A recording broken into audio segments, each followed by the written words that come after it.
Phone मांगा और phone न देने पर स्टूडेंट को गरम तेल की कढ़ाई में ढकेला। पुलिस की गिरफ्त से आरोपी अभी बाहर और पुलिस कर रही आरोपी की पैरवी। कॉम्प्रोमाइज करने का बना रही है दबाव। बीजेपी की कार्यकारिणी सदस्य युवा मोर्चा के मेहुल परार्स को दी जान से मारने की धमकी और एक घर में घुसकर गर्भवती महिला के पेट में मारा मुक्का। महिला भी हॉस्पिटल में भर्ती। नॉर्थ ईस्ट दिल्ली के न्यू उस्मानपुर इलाके में दो सनसनीखेज वाकये सामने आए हैं। एक अरविंद पटवा बदमाश ने मचा रखा है उत्पात। बीए स्टूडेंट को गर्म तेल की कढ़ाई में धक्का दे दिया। उसका सिर और हाथ बुरी तरह से झुलस गया। आरोप है कि पीड़ित को एफआईआर दर्ज करवाने के लिए थाने के चक्कर काटने पड़े, पर पुलिस ने रपट दर्ज नहीं की। इसी बीच उस बदमाश ने एक घर में घुसकर साथियों के साथ हमला बोला और 7 माह की गर्भवती के पेट में मुक्का मारा और उसे धक्का दे दिया। बात वरिष्ठ अधिकारियों तक पहुंची तो दोनों मामलों में केस दर्ज किया गया। पहली वारदात 18 जून की है। दीपांशु और दीपू परिवार के साथ न्यू उस्मानपुर के दूसरे पुस्ते में रहते हैं। बीए सेकेंड ईयर के स्टूडेंट हैं। 16 जून की रात को 10 बजे अपने दोस्तों के साथ खड़े थे। प्रदीप कुमार उर्फ अरविंद ने किसी को फोन करने के लिए फोन मांगा। दीपू ने मना कर दिया तो आरोपी उसके दोस्त का फोन लेकर मेहुल को फोन कर धमकी देने लगा। इस पर दोस्तों ने आरोपी से फोन छीन लिया। इससे उनकी कहासुनी हुई। 2 दिन बाद दीपू को रास्ते में रोककर अरविंद ने गाली दी और पास में हो रहे प्रोग्राम में रखी गरम तेल की कढ़ाई में धक्का दे दिया। दीपू के दोस्त उसे झुलसी हालत में अस्पताल लेकर गए। वहाँ से लोकनायक अस्पताल रेफर कर दिया गया। 7 से 8 दिन बाद अस्पताल में रहने के बाद दीपू ने पुलिस को शिकायत दी। आरोप है कि जांच अधिकारी दीपू को चक्कर कटवाता रहा। केस दर्ज न कराने या बयान बदलने तक का दबाव बनाया। 4 जुलाई को केस दर्ज किया और बयान में लिखा कि पीड़ित आज बयान देने आया। इस पर एडवोकेट आर.के. चौधरी ने कहा कि पुलिस ने बहुत हल्की धारा लगाई। दूसरी घटना 2-3 जुलाई की देर रात 26 वर्षीय गर्भवती महिला के साथ हुई। रात 1 बजे आरोपी अरविंद अपने साथियों के साथ दरवाजा तोड़कर घर में घुसा। उसके पास पिस्टल थी। साथियों के पास डंडे व महिला के पति व देवर को पीटने लगा। महिला बचाने गई तो महिला को धक्का दिया। महिला के पति ने मीडिया को बताया कि अब गर्भ में बच्चा पहले की तरह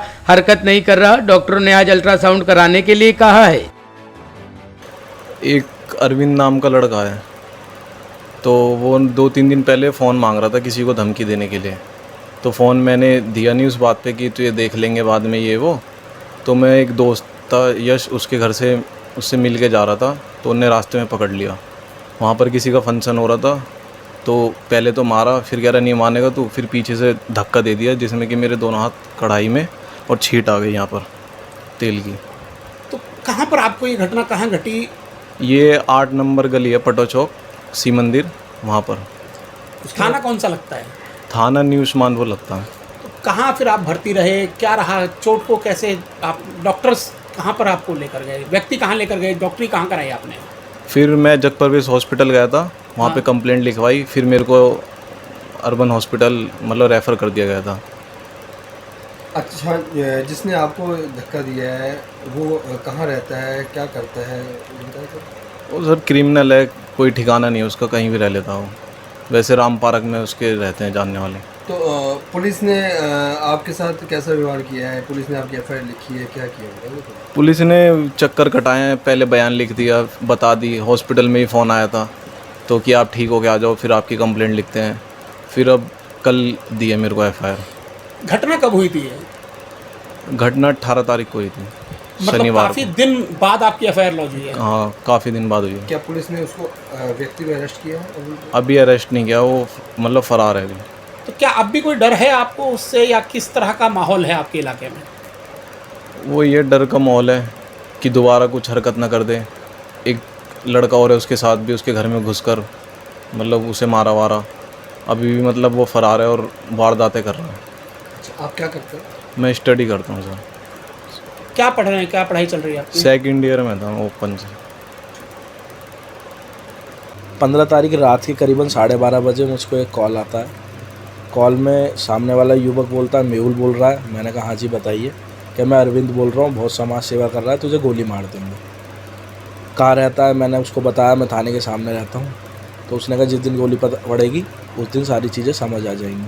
अगले दिन ही मैंने सुबह थाने में कंप्लेंट करी। घर पे कंसर्न करने के बाद 2 दिन बाद जैसे हमें पता लगा कि किसके नंबर से कॉल आई थी, उसने जब पुलिस ने उसको बुलाया उसने उसको भी मारा और उसका जो नोन था जिसका नंबर मांगा उसको भी मारा और उसको भी तेल में फेंक दिया। हमने ये बात भी पुलिस को बताई। उसके बाद एक लड़का वहाँ का नोन था, उससे हमने पता करा कि एक बार पूछो तो क्या बात है, ऐसे क्यों कर रहा है कोई कॉल। वो पता लगा कि पेशेवर क्रिमिनल है। तो उस लड़के ने उसको कॉल करा। उस कॉल में उसने कहा कि वो तो मरेगा ही मरेगा, उसकी सारी नेतागिरी निकाल देंगे हमें पुलिस पकड़ भी लेगी तब भी उसे 1 महीने के अंदर मार देंगे, हम नहीं तो हमारे साथी मार देंगे। इसी बात को लेकर मैं डेली थाने पे जा रहा हूँ। मैंने वो बात बताई कि जिसका नाम बताया कि उसके घर पे कॉल हुई है, उसके घर वो रात को फिर अगले दिन 1:30 बजे पहुँच गया। उसकी भाभी, उसके माता पिता, उसकी भाभी प्रेग्नेंट थी, सबके साथ मारपीट करी, गेट तोड़ दिया और हर बार यही कहता रहा कि मेरी पुलिस में कंप्लेंट करोगे कर लो, मैं बदमाश हूँ, तुम कंप्लेंट करके दिखाओ। फिर एसीपी सर के बाद मैं डीसीपी सर से भी मिल के आया कल इस बात को लेकर। उन्होंने कहा आप परेशान मत हो, इस पर हम कड़ी से कड़ी कार्रवाई करेंगे। बस इसी बात का डर है कि उसने 1 महीने के लिए कहा है, भविष्य में कुछ ना कर दे, इस चक्कर में कहीं आ नहीं रहा, कहीं जा नहीं रहा। तो आपको क्या लगता है पुलिस का जो रवैया है वो किस तरह का है?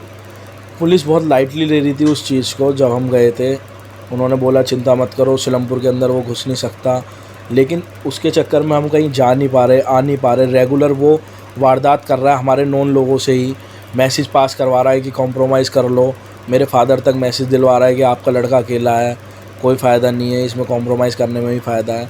इस तरीके का वो प्रेशर क्रिएट कर रहा है। तो इस बात से डर लग रहा है कि कल को लवारिस की तरह हमारे साथ भी ना हो जाए कि कुछ दुर्घटना हो जाए और कोई खड़ा भी ना हो। जो महिला वाली आप बात बता रहे हैं, जो महिला गर्भवती है जिनके यहाँ पर हमला हुआ है, उनकी हालात अब कैसे हैं परिवार के?